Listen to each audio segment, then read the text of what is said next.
자, 지금 시간이 2023년 8월 16일 수요일 오후 4시 31분입니다.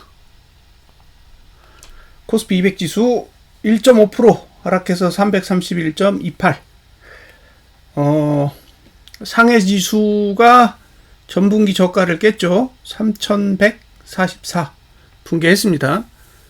항생은 지난 분기에 깼고 상해 지수는 이번 분기에 깼죠. 그러면 항생이 민간이면 상해는 국영기업들이 많이 상장되어 있는 지수인데, 그러면 지금 중국은 민간의 문제가 국영기업까지 연결이 되고 있는 그런 상태라고 봐야겠죠. 그러니까 중국의 문제가 기존에는 민간에서만 일어나고 있었다면 그게 이제 국영기업 쪽으로 옮겨가고 있는 그런 과정이라고 봅니다. 그 과정에서 이제 컨트리 가든이 있는 거죠. 이제 컨트리 가든이 단순하게 그 돈을 못 갚았다 라는 거에서 끝나는 게 아니라는 거잖아요. 이제 돈을 못 갚으면서 발생하는 이제 다양한 금융 문제가 발생하게 될 텐데, 그런 문제들이 실질적으로 이제 그 상해 지수에도 영향을 일부 미쳤다라고 봅니다. 뭐 그 덕에 오늘 시원하게 빠졌어요. 우리는 어제 휴장이었는데 월요일 날 미국 증시가 올랐죠. 나스닥도 오르고. 그래서 사람들이 고버스 지금 큰일 났다 막 이런 식으로 반응이 있었는데, 오늘 뚜껑을 열고 봤더니 지수만 실컷 내렸습니다. 자, 분기봉을 잘 보시면 종가가 하락했어요. 그러니까 지금 중요한 건 뭐냐면 분기봉이 하락했다라는 거예요. 오늘 기준으로 완전히 하락 쪽으로 무게가 실렸죠. 그래서 지금 전분기가 337.95거든요. 337.95인데 지금은 331.28이니까 종가가 하락했다는 거예요. 다시 이야기하면 337.95 위로 못 가면 이건 완전히 무너지는 거예요. 337.95 위로 올라가야 이게 안전해지는 거지, 337.95 위로 못 올라가면 이건 무너지겠다라는 뜻입니다. 근데 완전히 무너지려면 317.78을 깨야 돼요. 왜냐? 저가는 한 번 깨면 끝이지만 종가는 계속 변하기 때문에 그렇습니다. 선물이 지난달 저가 깼습니다. 선물이 지난달 저가를 깼어요. 알고 계셔야 돼요. 왜? 여기 안 깼거든. 안 깼잖아요. 자, 330.33. 이게 지난달 저가고요. 지금 저가는 330.54예요. 이거 왜 안 깼을까? 아껴두는 거죠. 아껴두는 거예요. 선물은 깼기 때문에 얘도 깰 거라고 봐요, 저는. 선물도 깼기 때문에 현물도 깰 것으로 저는 생각합니다. 전에 제가 이야기해 드렸던 내용 중에 6개의 하단선, 그걸 순차적으로 이렇게 깬다고 말씀을 드린 적이 있는데, 이제 보시면 여기 계속 이제 T5 하단선을 계속 쓰다가 여기 이제 P3을 썼어요. 그러면 이번 달이 P4잖아요. 다음 달이 P5고, 이게 순서로 보면 그랬거든요. 근데 실제로 P4까지 왔어요. 지금 하단선이 위에 2개나 있는데, 그거 다 제끼고 지금 P4까지 왔습니다.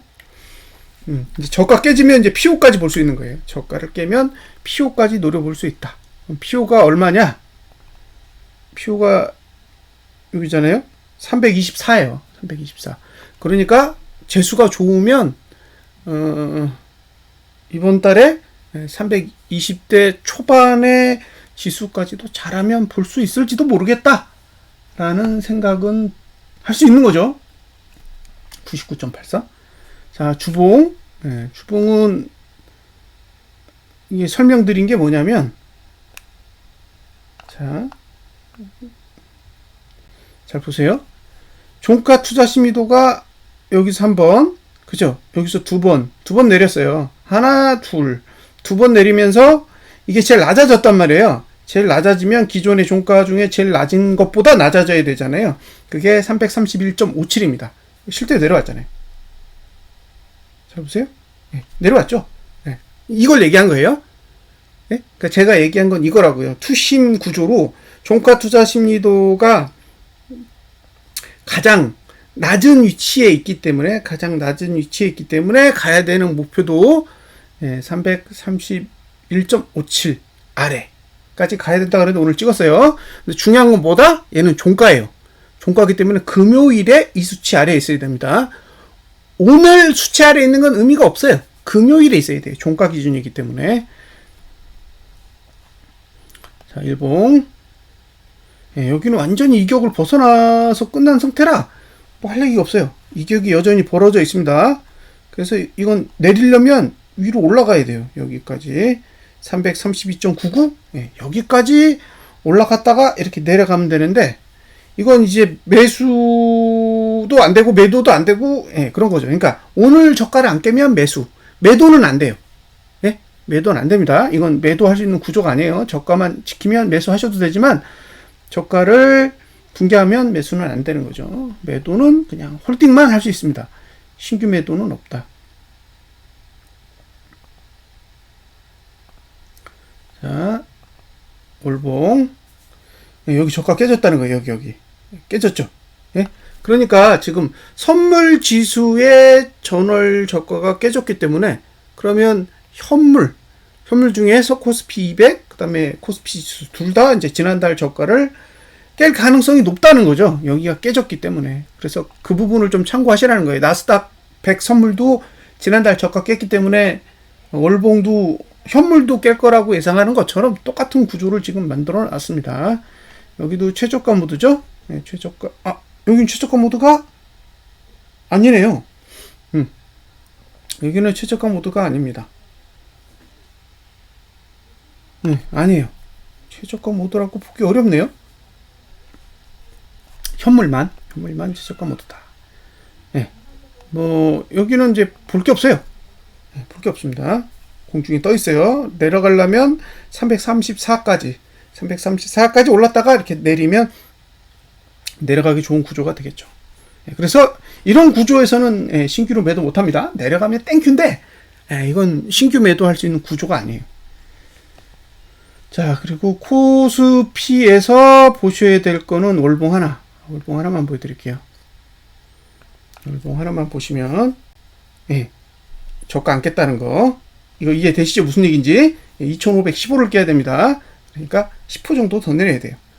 10% 정도는 더 내려야 이게 키 맞춤이 되는 거예요. 선물, 코스피 200, 코스피.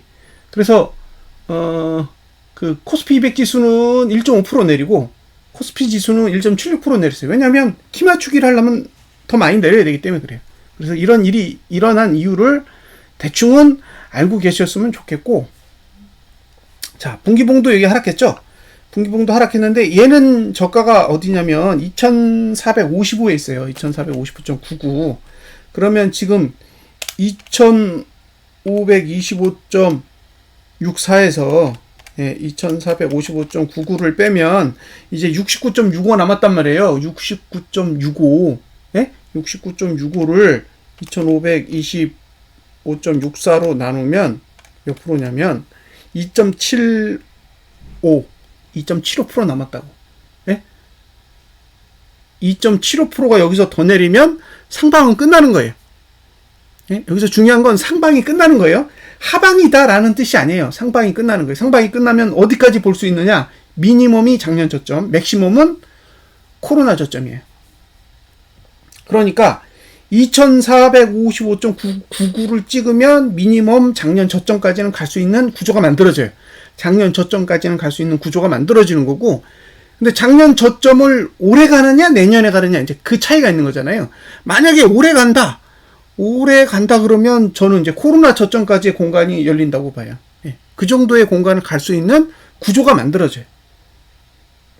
그러니까 앞으로 2.75%를 내릴 수 있는 이슈가 발생을 하느냐 발생하지 않느냐에 따라 이제 달라지게 되겠죠. 반면에 2455.99를 붕괴하지 않으면 이건 매수하셔도 되는 거예요. 매수하셔도 된다고요. 오히려 매수 전략을 가져가셔도 상관없는 그런 구조라고 보시면 됩니다. 자, 한 가지 알고 계셔야 될 거. 돈. 자, 돈인데 개인이 3,285억을 사고 외국인이 17억 매도, 기관이 3,589억을 매도했습니다. 외국인이 선물을 7,646억을 매도했고 반대로 개인이 3,561억을 샀어요. 그럼 이 돈만 싹 정리해서 생각을 해보자고요. 지금까지 8월달 들어서 개인은 현물을 샀어요. 근데 또 샀어. 그죠? 그리고 외국인은 선물을 매도하고 있는데 또 매도했어. 개인은 선물을 매수하고 있는데 또 매수했어. 그러면 누적으로 어떻게 되겠어요? 자, 누적으로 보세요. 누적으로 지금 얼마 들고 있다? 4조 9천억 들고 있습니다. 거의 5조 들고 있어요. 5조.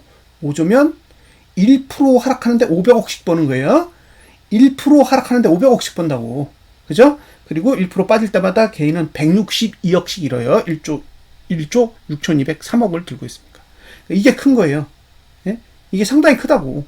외국인이 선물 매도를 포기하지 않는 한 9월 선물 만기는 하방이에요. 그러니까 이걸 정리해야 돼. 5조를 정리해야 돼. 예. 전에는 한 1조 대였잖아요. 근데 이제 5조라고. 무겁다고요. 이거를 정리할까요? 찍어 누를까요? 한번 잘 생각을 해보세요. 어떤 게 그들한테 이익이 될지는 추적을 해보시면 되고. 자, 코스피 보세요. 3조 2천억 샀습니다. 외국인과 기관은 사는 게 없어요. 개인만 3조 2천억이에요. 그러면 개인이 현물을 3조 2천억 들고 있고 반대로 선물은 1조 6천억을 매수 들고 있잖아요. 그럼 3.2, 1.6이면 4조 8천억. 네? 4조 8천억이에요. 그럼 개인이 상방에 배팅한 돈이 4조 8천억이 있는 거고 반대로 외국인은 하방에 배팅한 돈이 5조가 있는 거예요.